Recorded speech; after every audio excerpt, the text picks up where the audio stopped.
Hey guys, thanks for tuning in. My name is Dji-ji and welcome to my cooking channel, Simply Dji-ji. Today I'm gonna make a really simple recipe. It's simple but gourmet at the same time. It's rigatoni with Bolognese sauce. Alright, to get started, these are the ingredients that we're gonna be using. I've got one whole onion chopped into small pieces. I added 4 cloves of garlic, which are chopped, and a small piece of ginger, which I chopped as well for texture. I've got 1 whole tomato chopped, and half of a red bell pepper chopped. You can use any color red bell pepper, green, red, yellow, orange, whatever is fine. It's all for texture. We're going to be using a little bit of vegetable oil, 1 can of crushed tomatoes.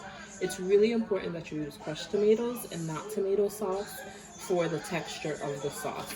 Then we're going to use a little bit of black pepper. I'm going to use a little bit of adobo for seasoning.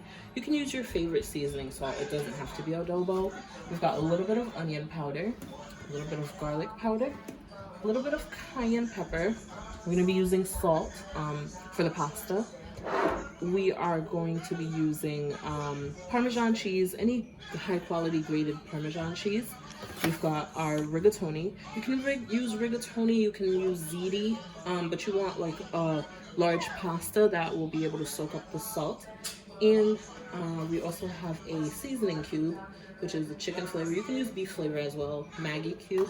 And our secret ingredient, it's supposed to be red wine, but I don't have red wine, so I'm gonna cheat a little bit, and it's gonna be a splash of pure grape juice. So let's move over, and we've got the ground turkey already in the pot. So I put in about a teaspoon already of adobo, a teaspoon of the garlic powder, onion powder, and cayenne pepper, and then a little bit of black pepper. What you want to do is you really want to mix this really well before you start cooking it so that all the seasoning gets into it, but at the same time so that it doesn't have any large clumps in it. So we're going to go ahead and turn the fire on. And like I said, we're using ground turkey. You can use ground beef, you can use ground mixture of things. You can mix ground turkey and ground beef. Ground turkey is a really lean meat, so you're going to want to add some fat to it, but if you use ground beef, you might have to drain it. So we're going to go ahead and cook this, and while it's cooking, you want to keep stirring. And this has started cooking, and what we did was, because turkey is a really lean meat and kind of hard to mix, I added about a ladle full, which is about half a cup or so, of hot water to it, just to ease the cooking process. And you want to continuously stir this. Like I said, you don't want big clumps of turkey. You kind of want a smooth consistency in the sauce. And you can do this on high heat or medium to high heat. And you just continue to cook this until it is done. Alright, so this has cooked down and basically dried out. So now what we're going to do, like I said, ground turkey is a really lean meat, so we need to add some fat to it. We're going to put in, this is approximately a 1/4 cup of vegetable oil. You can use olive oil, any sort of oil that you like. So we're going to put that in. I'm going to mix it in. And while that's frying up, we're going to add our 1 full onion that's chopped, 4 cloves of garlic chopped, and a little piece of ginger that's also chopped. You just want that sizzle like you hear. And you want to go ahead and put all that in and stir that right up. You want to go ahead and add your bell pepper as well and stir that right up. So what you want to do at this point is you want to add your bouillon cube. You can use beef flavor, chicken flavor, and you just want to crumble it. It just adds a little layer of flavor to the dish. And you want to be stirring that up.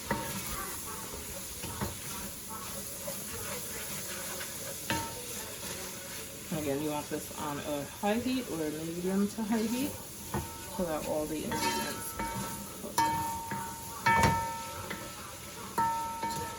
You just want the onions to start to cook up, but not cook all the way before we add the diced tomatoes. And they don't need to caramelize or anything, you just want them to cook a bit. And if you notice that the ground turkey is sticking to the pan, you can add just a drop more oil, which I'm going to do because it's sticking. Just a drop. Alright, and we continue to stir that. Now we're going to go ahead and add our diced tomato. A full tomato dice. And I used a large tomato. I'll go ahead and show you. It's just a large beefsteak tomato. So if you're using smaller tomatoes, like cherry tomatoes, you want to use about 7 or 8. If you're using plum tomatoes, you want to do about 3 or 4.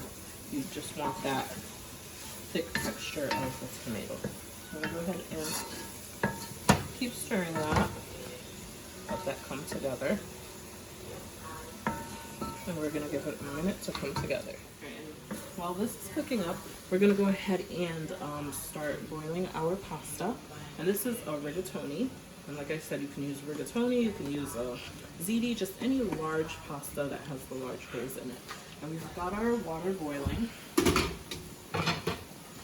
And the really important thing with pasta is you want a lot of water so that your pasta doesn't stick. You want to salt your water really well, and you want to add just a little bit of oil again so that your pasta doesn't stick. So I'm going to use a whole box.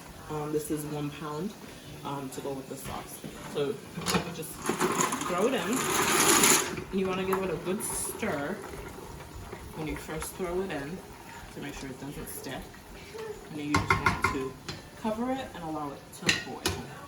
And we're going to come back to our sauce. So that is frying up really nicely. As you can see, you can see that side, the corners of the pot are getting kind of brown. So it is time to go ahead and throw in our crushed tomatoes. Like I said, you want to use crushed tomatoes. You don't want to use, well, you could use like a prego or a ragu, but I prefer to make the sauce from scratch just so that you can add your flavors as you go in, and it's just a lot more flavorful and has a better body. So you want to use crushed tomatoes or tomato puree, but not tomato sauce. So go ahead and pour it in the full can. And again, this is a family meal, so if you're cooking just for yourself, this is probably going to be too much. But if you've got like a family with kids, a couple of kids, or friends coming over, this is the perfect dish that's going to feed that family. So you want to go ahead and put your full can in there. Then you want to start stirring. What you want to do as you stir is you want to deglaze your pan or pot, as I'm using. And deglazing is basically just taking everything that was stuck to the bottom of the pan and just bringing it around and bringing it up. And what you want to do at this point is you want to taste your sauce. You want to taste for seasoning, for salt, and then you want to adjust your seasonings. So at this point, what I'm going to do is I'm going to take a ladle full, this is a ladle, of the pasta water, because the pasta water is salted and it's hot and boiling. And I'm just going to add a ladle full of this to my pasta, and maybe 2 ladles. Here, I'm going to do 2 ladles. Set that down. And then I'm going to taste the pasta sauce again. Don't mind her, that's just the baby watching her videos. So it's a little bit watery right now, but we're going to have it simmering down because the Bolognese sauce really does need to simmer. So we're going to taste this again and then adjust for salt. So what I need to do is add a little bit of salt, and I'm going to add a little bit more adobo to that. With the adobo is really flavorful, but not really salty. So I'm going to just add, I want to say 2 tablespoons of adobo, and then maybe like a teaspoon. Again, I estimate, but I've been doing this for a long time, so I don't really use measuring utensils. But if you're not used to seasoning and doing all that, you might want to measure. So you just want to stir your sauce, and you want to taste your sauce again. One major secret to cooking is you want to continuously taste as you're cooking and adjust for your seasonings. Now, I like my food a little bit spicy, so I'm going to add a little bit more cayenne pepper. This is like probably about a tablespoonful of cayenne pepper. I'm going to mix that in. And the last touch to the sauce, remember how I told you, don't mind the baby again. Remember how I told you that red wine, and like I said, I don't have any red wine on hand. No, I didn't drink it all. But we're just gonna do a splash of grape juice. That was about a quarter cup. And I do want to taste it before I add the rest to make sure I'm not adding too much. I don't want it to be too sweet. Yep, I'm just gonna add the rest of the grape juice. And the grape juice just brings out, I don't know what it does, but it just adds a hint of sweetness to it, and it adds this robust flavor to the Bolognese sauce that it wouldn't have without the grape juice. So we're gonna go ahead and give that a final stir, and then we're gonna cover it and let it simmer while our pasta is boiling. And we'll be back. All right, so it's been about 15 minutes, well, 12 to 15 minutes. We followed the package directions on the pasta, and it said to cook for 12 to 14 minutes. And you don't want it to be cooked too much. You just want to cook it a little past al dente. So this is what it looks like. It's still nice and firm, but it's cooked. And then we're going to take a look at our sauce. And what you're looking for in the sauce is you want it to be not watery. You want it to be thick and bubbly, like so. Now what we're gonna do is, you can drain the pasta out, but what I'm just gonna do, since it's easier, is just use a slotted spoon, and I'm just gonna transfer the pasta, the cooked pasta, into the sauce. All right, and we're back. We've transferred all the pasta into the sauce. As you can see, a really nice thick sauce, not too watery. You've got your chunks of tomatoes, you've got your chunks of onions, ginger, garlic. It's just so flavorful. I wish you guys could be in here to smell this. It smells so good. And what we're gonna do right now is we're gonna add our Parmesan, and then we're gonna let it simmer for about 5 minutes for the Parmesan to melt, and then it's ready to eat. And so what we have right here is it's called 4C grated cheese. It's a mixture of Parmesan, Asiago, and Romano. I like this a little bit better than just your run-in-the-mill Parmesan because it has no cellulose powder added. And what cellulose powder is, it's just basically wood chips in your cheese. So you want to spring a little bit more for good quality cheese. You'll taste the difference. And you just want to add, don't be cheap with it. I happen to like a lot of cheese. You just want to sprinkle it on, kind of cover it. And then you want to lower your heat. Gonna bring it down to low. And then you want to cover it for about 5 minutes.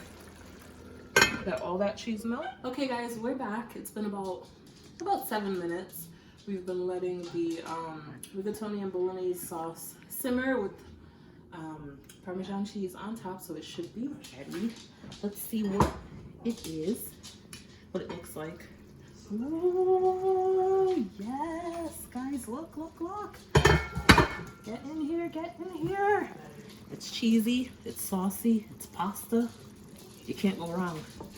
Just want to mix this a little. You want to turn your heat off now because it is done. You don't want to overmix. But oh my gosh, I cannot wait to eat this. And this is the perfect dish to hide vegetables in. If you have picky eaters, like toddlers or 3 or 4-year-olds, you could dice some carrots in there, disguise them because they're orange. The red peppers, yellow peppers, orange peppers, just anything that's orange or red as a vegetable, you could just add it in there and they will eat this up. This is one of my toddler's favorite dishes. She likes to stick her fingers in the noodles and eat them. So you'll get a lot of rave reviews from your family.